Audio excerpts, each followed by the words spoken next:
Assalamualaikum warahmatullahi wabarakatuh.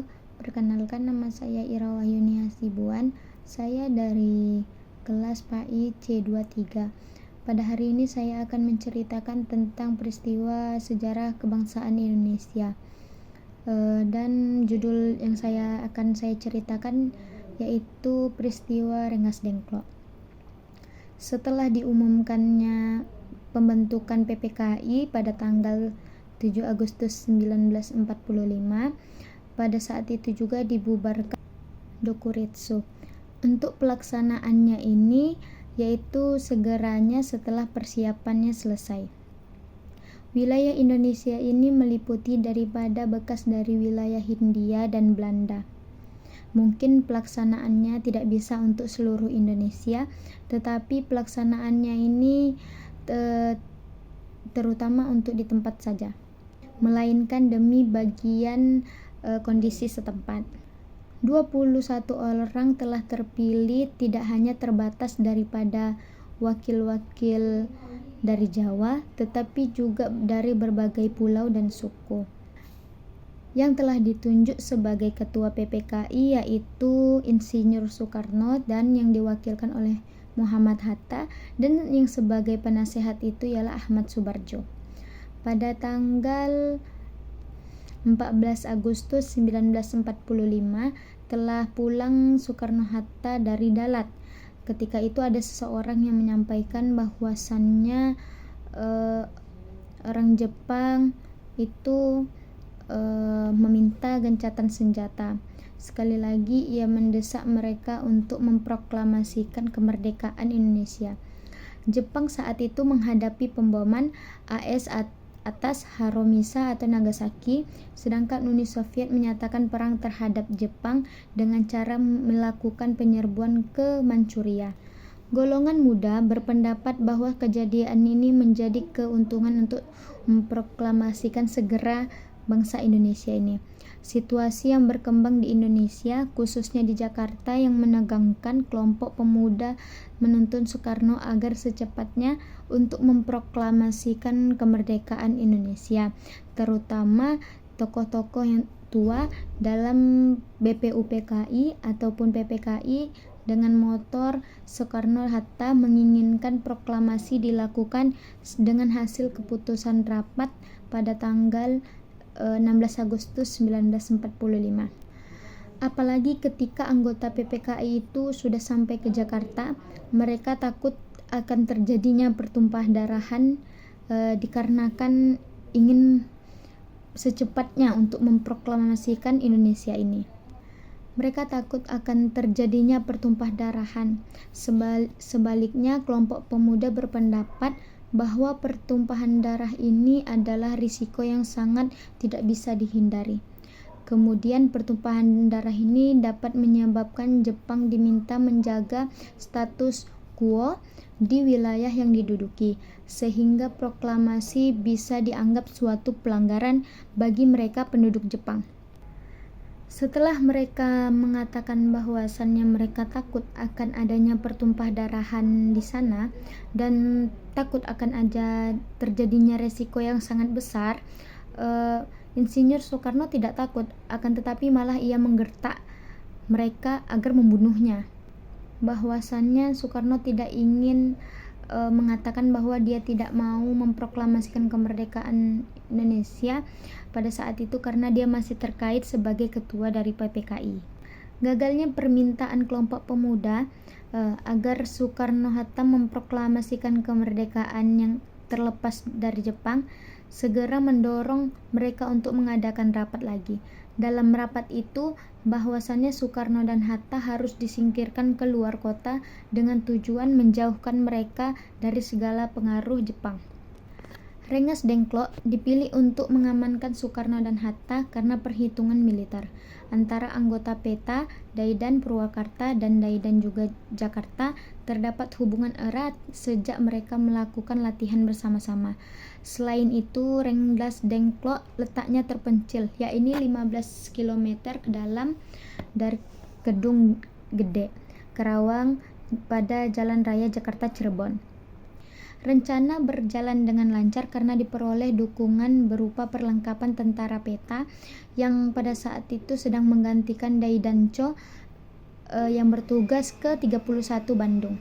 Demikian itu pada tanggal 15 Agustus 1945 tepat pada jam 4.30 dan di waktu Jepang itu jam 4, Insinyur Soekarno dan Muhammad Hatta itu dibawa oleh sekelompok pemuda keluar kota menuju ke Rengas Dengklok, sebuah kota kawedan dari sebelah timur Jakarta. Soekarno dan Hatta disertai Ibu Fatmawati dan Guntur Soekarno Putri dibawa ke rumah seorang warga keturunan Tionghoa bernama Xiao Kisong.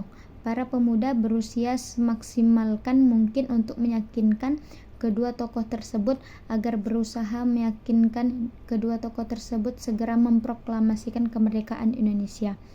Pada tanggal 16 Agustus 1945 pagi hari, Soekarno dan Hatta tidak ditemui lagi dikarenakan kemudian pada malam hari ternyata mereka sudah dibawa ke Garnisu Peta di Rengas Dengklok, sebuah kota kecil yang terletak di utara dari Jalan Raya Cirebon, dengan dalih untuk melindungi mereka agar tidak meletus suatu pemberontakan Peta dan Heiho. Sesampainya di Rengas Dengklok, rombongan yang membawa Insinyur Soekarno dan Muhammad Hatta langsung menuju ke markas Kompi. Di sana berlangsung pembicaraan antara Insinyur Soekarno dan Muhammad Hatta, Soekarni dan Singgih, sementara Dr. Muhammad Hatta itu sedang keluar. Soekarni atas nama golongan pemuda mendesak kembali Insinyur Soekarno untuk bersedia untuk memproklamasikan kemerdekaan Indonesia tersebut. Tetapi pembicaraan mereka tidak dipentingkan oleh Soekarno. Tetapi ketika di pembicaraan Singgih, Insinyur Soekarno bersedia menyetujui desakan golongan pemuda yang diwakili oleh Singgih tersebut, supaya di antara proklamasi kemerdekaan diucapkan tanpa campur aduk tangannya Jepang. Sementara itu antara Ahmad Subarjo dengan Wikana terdapat sepakat bahwa proklamasi kemerdekaan Indonesia ini harus dilakukannya di Jakarta. Jadi proklamasi kemerdekaan ini bagi mereka itu harus dilakukan di Jakarta, bukan di kota yang lain, di mana Laksmana Maida bersedia akan peristiwa Rengas Dengklok ini. Peristiwa Rengas Dengklok ini menjamin keselamatan selama berada di rumahnya. Di Rengas Dengklok antara golongan tua dan golongan muda tidak terjadi perundingan. Hanya telah diberi jaminan oleh Subarjo taruhan akan dibayar dengan nyawa, bahwa proklamasi Indonesia ini akan diumumkan pada tanggal 17 Agustus 1945. Sehari penuh Soekarno-Hatta berada di Rengas Dengklok. Maksud para pemuda untuk menekankan mereka berdua supaya segera melaksanakan proklamasi kemerdekaan terlepas dari kaitan Jepang. Rupa-rupanya tidak terlaksanakan.